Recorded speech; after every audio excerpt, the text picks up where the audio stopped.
อันนั้นไอ้เก๋บองไหลนั่งอ่างปิดน้องมีอ่างโดนเปรย์มีเตียดบองโอเคบ่า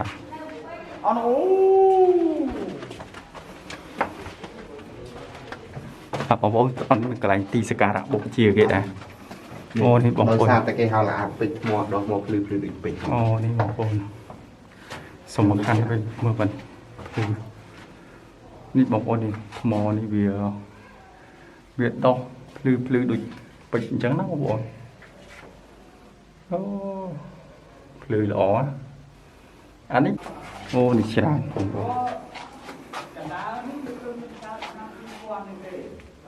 นี่บางคนมือโอ้พลือเพลจรานะบางคน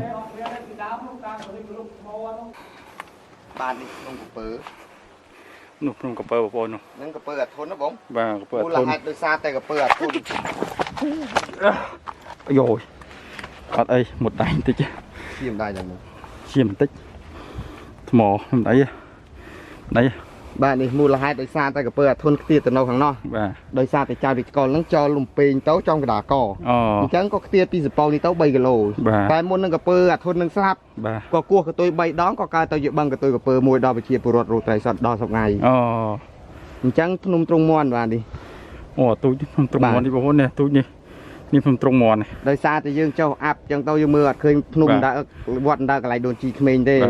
จังเมียนตรงตีมือเตี้ยแต่บางเปรย์กระไรนี่ยังมือเคยได้ยังมือเคยเติมแต่ตรงมอนตีกระไรนี่ที่เฮาแต่จุ๊จนหลอกกระดองจุ๊จนหลอกกระดองบาดนู่กระไรนี่เป็นจนหลอกกระดองบาดเสียแต่น้องมันกีด่าชั่วโมงแต่จุ๊จนหลอกกระดองโอ้เตสเพียบสะอาดบางปอนมือเตสเพียบมาสะอาดอ่ะโอ้ล้างสถานีป่ะ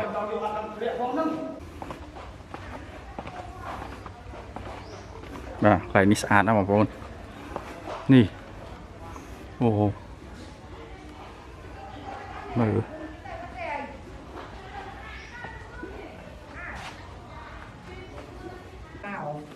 บางคนนี่คือเชียร์ละอ่างโด่งเปล่งปันท้ายยืงอัดอาโจบานที่ได้ซาบองปรากฏบานใหญ่เหมือนกับทานได้ซาวิควาออกซิเจนพ้อง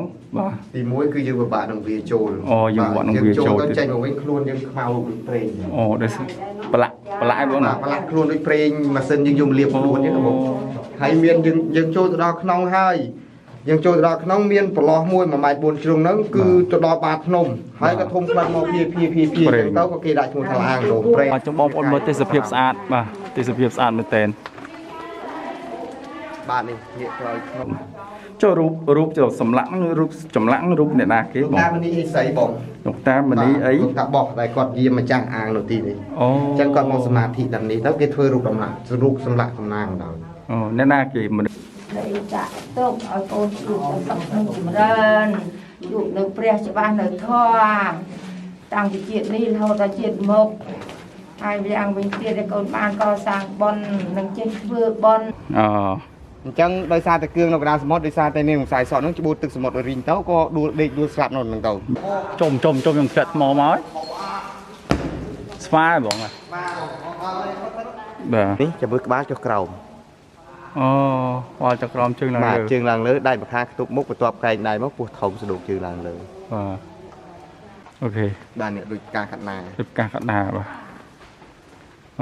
มอดอกโดยการขัดนาจะมือยังตัวปลาพระบาทนี่ผมมอจะทอมอย่างเก๊คือผมมอกระดาษป่าผมมอกินกับเมียนหลัดเจี๊ยเมียนซองข้างให้เมียนตั้งโคลกเตียผมโคลกดอกมอแต่กรอนทาปุกคุยจุดทำแบบกาดอยู่ลูกนี่มองแหลงโค้งนี่เวียโค้งโดยเจรุปโคลกป่ะโอ้ยมองมือยังมือตะกราวmìnhโอ้ยมองใส่ดอดนี่ฮัดซะอายุบ้านนี้คือดำนางบอยุทธกาหรือบาสปอจังไงถ้าไปก็มาสปอตมุกคือยังจะเรียกยุทธกาไอ้ดอดบาสมดก็คือสปอลินตมุกบ้านนี้ภาษาตะกูกับแกนี่ก็สร้างรายแชมปีป้อนเอ้ยยมฮอตปันนังไอ้ตรอมลูกยี่ก็ดังฮอตปันนาแต่ว่าโผล่ไหนยมเป็นเมงเป็นกระลังยมฮอตจังงบจังกระไรนั่งกระไรบอดจำเรียงเชียงบอดใบกามเรียเราใบต่อตามจอลยังรู้สัตว์ตะดอขนองพลุงกระเปิงโอเค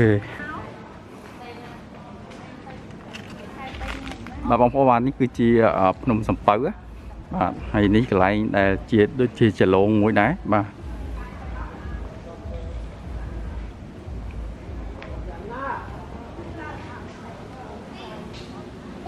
បាទទេសភាពឡើងស្អាតគេឥឡូវយើងមកជំនួយហ្នឹងបាទ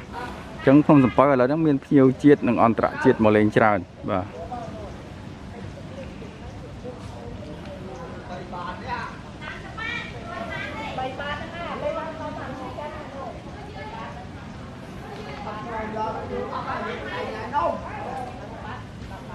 អូខេបងប្អូនបាទនេះបើយើងទៅលើទៀតហ្នឹងយើងនឹងដល់ព្រះវិហារ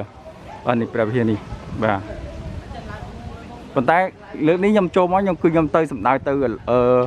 គេថាលាងលាងបាត់សពៅនៅហ្នឹងលាងបាត់សពៅបាទហើយនេះគឺជាផ្លូវចូលបាទក្នុងលាងបាត់សពៅហ្នឹងគឺវាមានលាង2បាទខ្ញុំឡើងសិន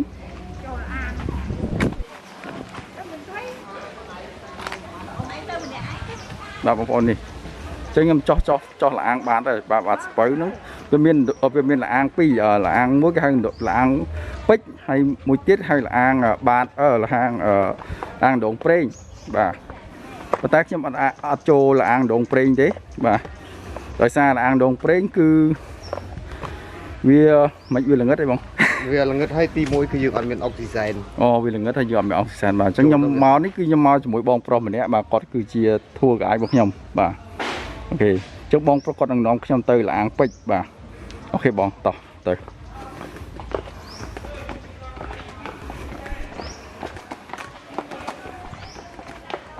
បាទបងប្អូនមើលទេសភាពបាទថ្មក្នុងស្ពៅស្អាតថ្មយើងចូលដល់ក្រោមមើលថ្មមកដូចទឹកអាលោកអញ្ចឹងណាបាទស្អាតណាស់បងប្អូនមានវល្លិឃើញទេបាទអូវល្លិឈើបាទអូខេបាទវល្លិព្រៃឈើស្អាតណាស់បងប្អូន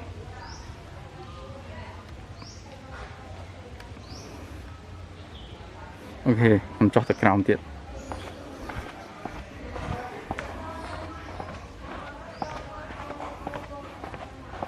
អូស្អាតបងប្អូនទេសភាពបាទកន្លែងនេះស្អាតណាស់បងប្អូននេះអូមើល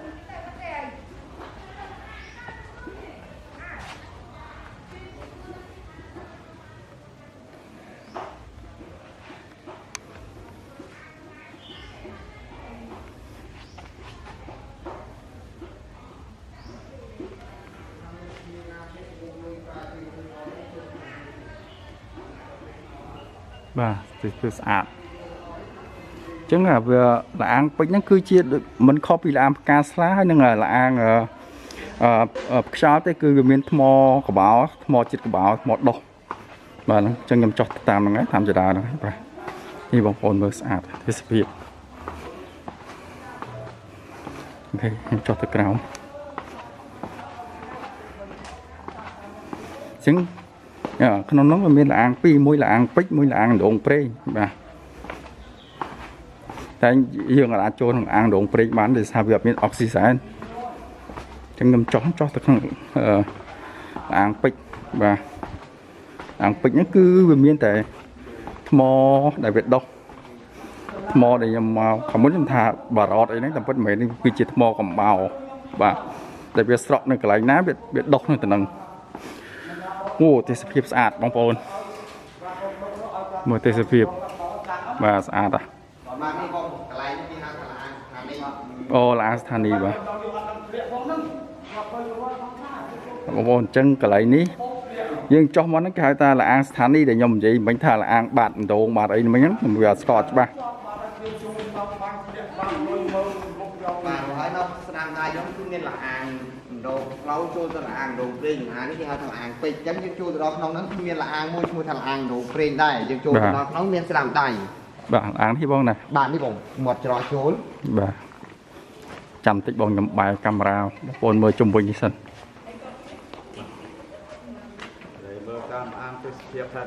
បាទបងប្អូនមើលទេសភាពជាប់ត្រឹមអត់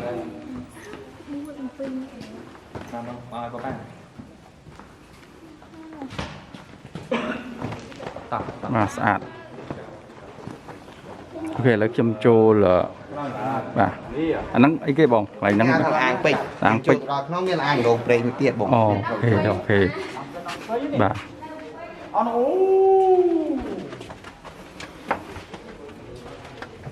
bông bông ăn cái này tì s까 ra bông chia cái này ôนี่บางคน แต่แกเฮาละอักปิดหมดดอกหมดลืมปิด อ๋อนี่บางคนสมคัญไปเมื่อวันนี่บางคนนี่มอนี่เบียดดอกพลือดุปิดจังนะบางคนโอ้พลือหล่ออันนี้ปิดด้วยกอมไหม มันเม่นที่บอกอันนี้ปิดที่ไหนเฮาเรียนจิตตลอดมีจิตไอ้ อ๋อ น้าเอาจะมีจำจอมจังเนาะหักปลาเลย นี่ข้างในมันจะได้ อ๋อโอเคมาเก็บโอ้นี่ฉลาดผมบอกนี่บางคนเลยโอ้พลือเพลฉลาดนะบางคนอันนี้មានគេកាប់កោះយក មាន ទេ គេដាប់យកបង អានេះយកស្អីគេអាហ្នឹង នឹងគេដាប់យកអាថ្មជាថ្មនេះឯងតែបងអញ្ជើញមកមិញក្រោមដើមលៀបมันមានយាយមួយដែលគាត់ដាក់ថ្ម ហ្នឹងហើយហ្នឹងហើយ អញ្ចឹងពួកក្មេងៗនឹងឯងពួកក្មេងៗជួបឆ្នាំហ្នឹងវាមកដាប់យកទៅលក់ឲ្យគាត់ អូ អញ្ចឹងយាយនឹងអត្តការស្រុកគេមកឃើញផ្ទាល់ភ្នែកហើយតែគ្រាន់ថាគេសំណោះអាណិតគាត់ចាំចៅកព្រី អូ តែបើមានលើកទី2គេនឹងចាប់ទៅគេអត់គិតទៅចៅកព្រីមិនចៅកព្រី ហ្នឹងហើយឃើញខ្ញុំ ព្រោះហ្នឹងវាចូលលក្ខណៈផ្លាញជាតិ បាទនេះ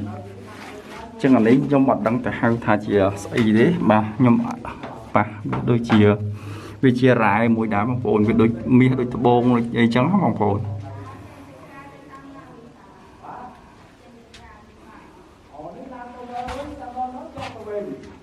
បាននេះផ្លូវចូលទៅខាងអាងនេះព្រេង បាទ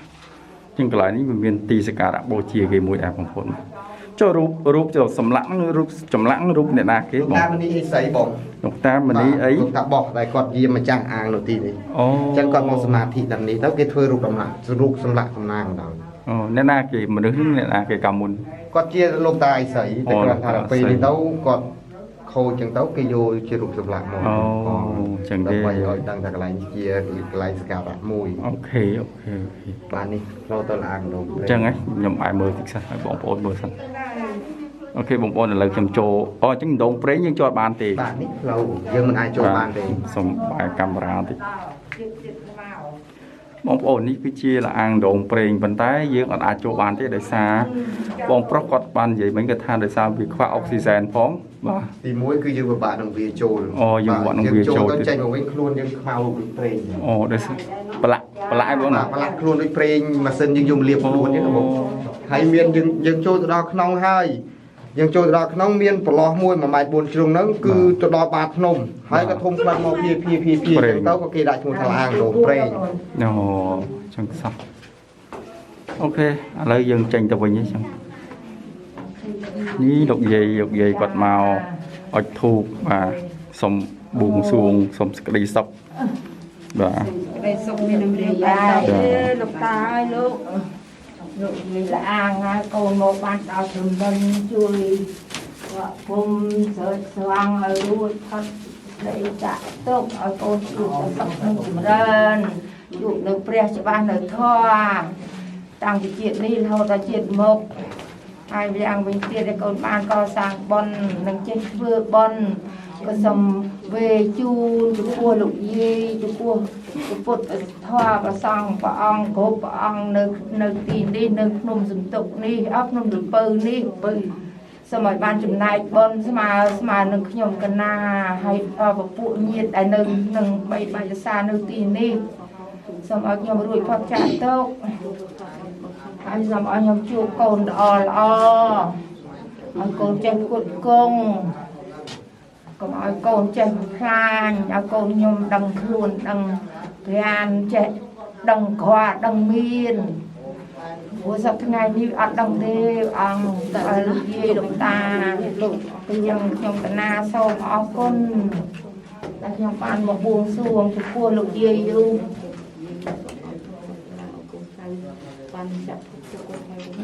ok បងប្អូនបាទឥឡូវខ្ញុំចេញទៅក្រៅវិញហើយបាទសុំចុះស្ប៊ីជើ này đi chiều nay rồi anh đi này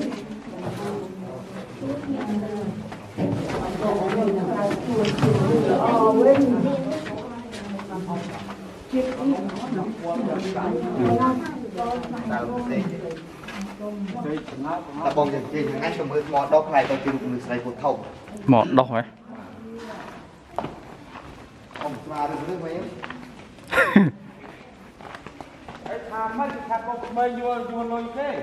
về cho con khmer nha con khmer nhá vô lôi bia rồi ngon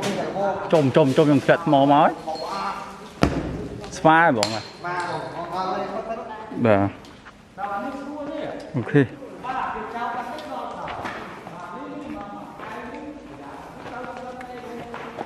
bàn này bọn sầm lân mưa chọn cái này ní anh mò một đông bị một dướng mà anh mò màu đó 70 vừa lắm 10 đôi mò đọc phải cái một sợi phổ thông bạn ní cho bước bá cho cầu อ๋อว่าจะกรอมจึงหลังเลย จึงหลังเลยได้มาค่าตุกมุกประตอบไก่ในมุกปวดท้องสะดวกจึงหลังเลย เนี่ยหมอกหมายความที่บางคนเนี่ย อมขับรถข้างในสวาไปปรุงกายมอทะเล อารุขมายนี่វាដូចមនុស្សស្រីក្បាលនេះក៏ជើខ្វានក្រោមជើឡើងលើអញ្ចឹងណាហើយដៃបាទស្វាអ៊ំស្វាកកាយ បាទចំបងប្អូនមើលទេសភាពស្អាតបាទទេសភាពស្អាតមែនតើបាទនេះងាកក្រោយខ្នងបើយើងពិនិត្យមើលមែនទេបាទនេះដូចថ្មកាប់ចាំតិចបងបាទអូខេចឹងបងប្រុសគាត់បង្ហាញខ្ញុំទៀតហើយបាទចាំតិចបង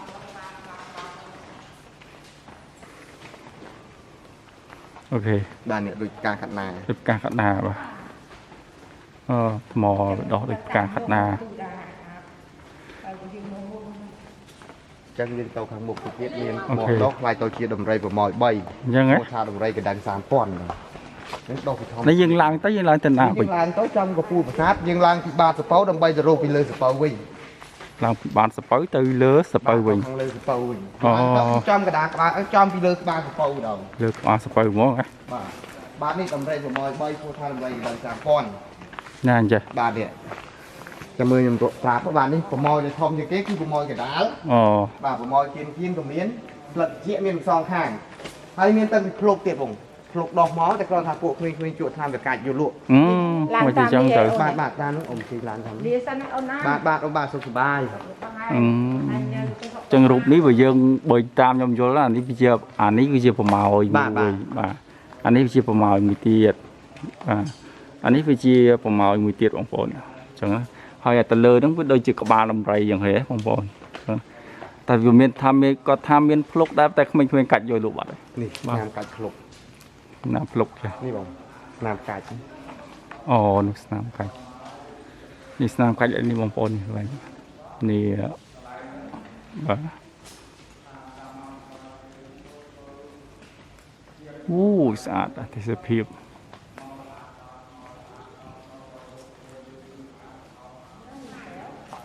ឥឡូវខ្ញុំនឹងឡើងបងប្រុសនឹងនាំខ្ញុំឡើងទៅក្បាលសំពៅអូខេក្បាលសំពៅ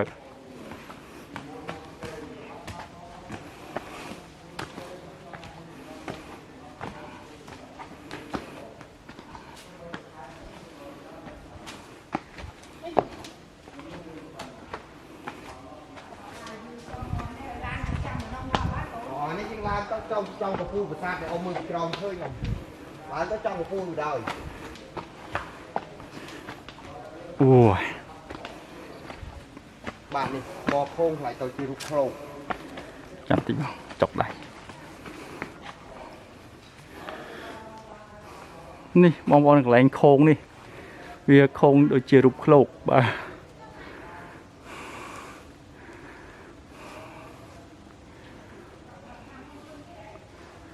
មិនបានខោងចឹងបងខោងពីធម្មជាតិមកបងដោយសារតែទឹកភ្លៀង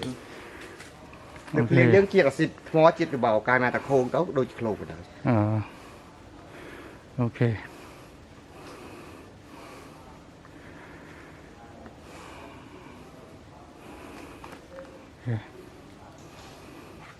តើណាទៀតបងនេះយើងឡើងទៅខាងលើបងបាទពូបាទ យើងគង់ដើរពីលើនេះគឺដើរពីលើក្បាលសពៅ ចឹងហ៎ បាទសពៅយើងបែរមុខទៅរូនេះរំសាយសក់ អូ អញ្ចឹងយើងឡើងទៅដល់លើបានមើលឃើញភ្នំនេះរំសាយសក់ភ្នំក្តោង បាទ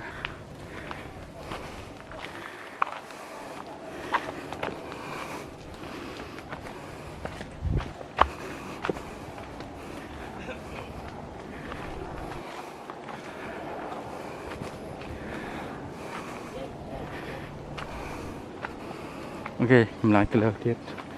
បងប្អូនមើលទេសភាពមើលទេសភាពពីលើភ្នំសពៅទៅក្រោមបាទបាទ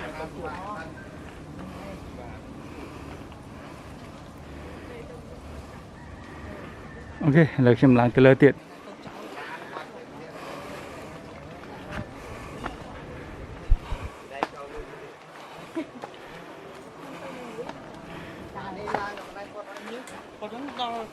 ដល់ឡានណា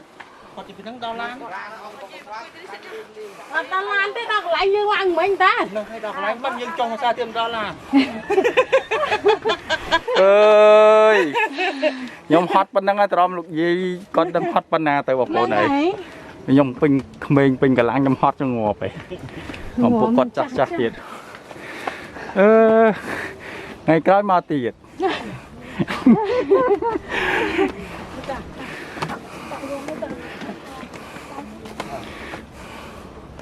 អូយមិនធម្មតា មិនធម្មតាអាយយ មើលដៃហ្នឹង អូលោកយាយខ្លាំងដល់ឡា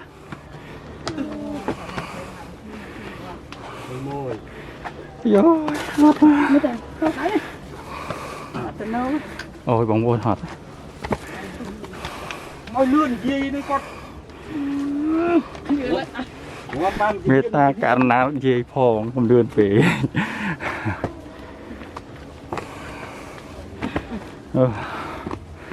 អាយហត់ហត់ តោះហើយមកតាទៀត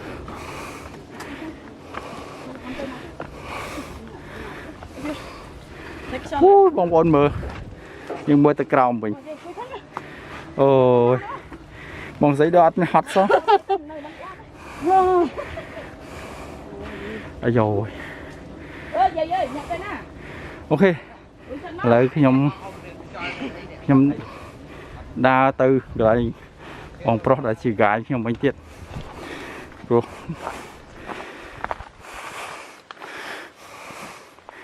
តបបងតទៅណាទៀតបង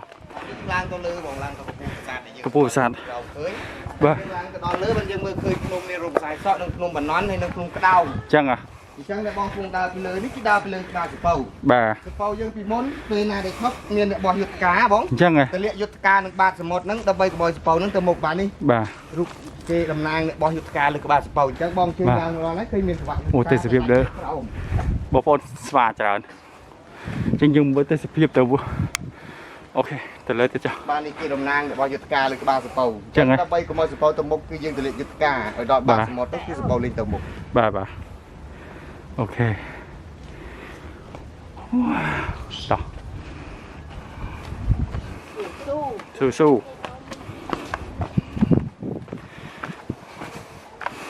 បាទនេះប្រាសាទនេះបងសម្រាប់មើលមកពីក្រោមឃើញ បាទ បាទនេះគឺជាតំណាងកពូភ្នំសពៅដែលកើតមុនគេលើកពូភ្នំឈ្មោះប្រាង្គប្រាសាទលោកតាយៈ នឹងកសាងឡើងពីឆ្នាំ 1964 បាទ បាទយើងដើរទៅចេះទៅដល់មុខប្រាសាទព្រះគោវិកៅយើងមើលឃើញប្រាសាទពួរទឹកមាសមួយទៀតហៅប្រាសាទទ្វារ8ទិស បាទ នេះចេញតាមនេះបង បាទ បាទនេះប្រាសាទព្រះគោវិកៅនេះកសាងឡើងឆ្នាំ 2000 បាទ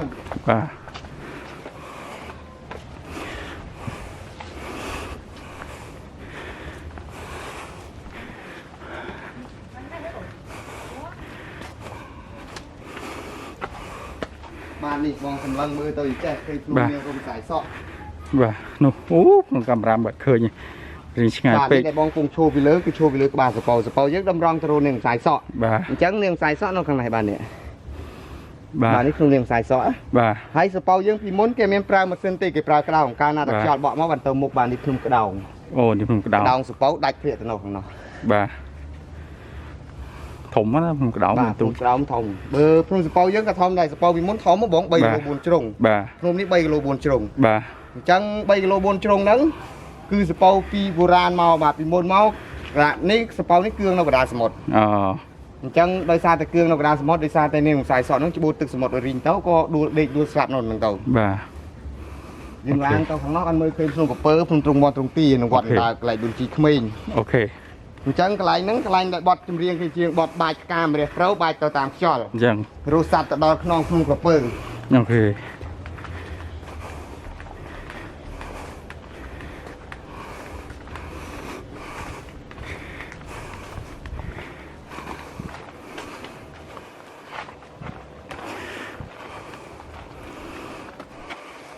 កន្លែងនេះក៏កន្លែងអង្គុយមើលថ្ងៃលិចមួយដែរបាទ នេះបងប្អូនមើល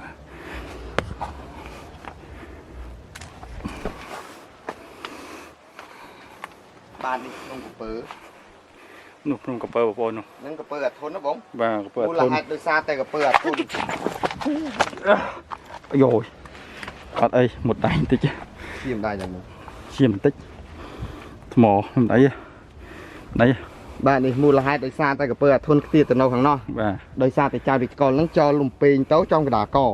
អញ្ចឹងក៏ខ្ទាតពីសពៅនេះទៅ3គីឡូ បាទ តែមុននឹងកពើអាធន់នឹងស្លាប់ បាទ ក៏គោះកតុយ3ដងក៏កើតទៅជាបឹងកតុយកពើមួយដល់ប្រជាពលរដ្ឋរស់ត្រីសតដល់សប្ងៃ អូ អញ្ចឹងភ្នំទ្រង់មាន់បាទនេះ អូទូចភ្នំទ្រង់មន់នេះបងប្អូននេះទូចនេះនេះភ្នំទ្រង់មន់នេះ ដោយសារតែយើងចុះអាប់អញ្ចឹងទៅយើងមើលអត់ឃើញភ្នំដើរវត្តដើរកន្លែងដូនជីក្មេងទេ បាទ អញ្ចឹងមានទ្រង់ទាមួយទៀតតែបាំងព្រៃកន្លែងនេះយើងមើលអត់ឃើញទេ បាទ យើងមើលឃើញត្រឹមតែទ្រង់មាន់ បាទ នឹងកពើអាធន់តែតនបងត្រឡប់មកពីប៉ៃលិនវិញមើលទៅអនុយរូបរាងកពើ បាទបាទជីចឹងខ្ញុំសុំទៅមុខទៀត បាទបង អូច្បាស់បងប្អូនមើលទេសភាពលើហ្នឹងច្បាស់ កន្លែងនេះកន្លែងទីគេមើលថ្ងៃលិចមើល អូនេះបងប្អូនមើលអូស្អាតទេសភាពស្អាតណាស់លើកពូលណាកពូលភ្នំសំពៅបងប្អូនចឹងអានេះគឺជាភ្នំក្តោងភ្នំក្តោង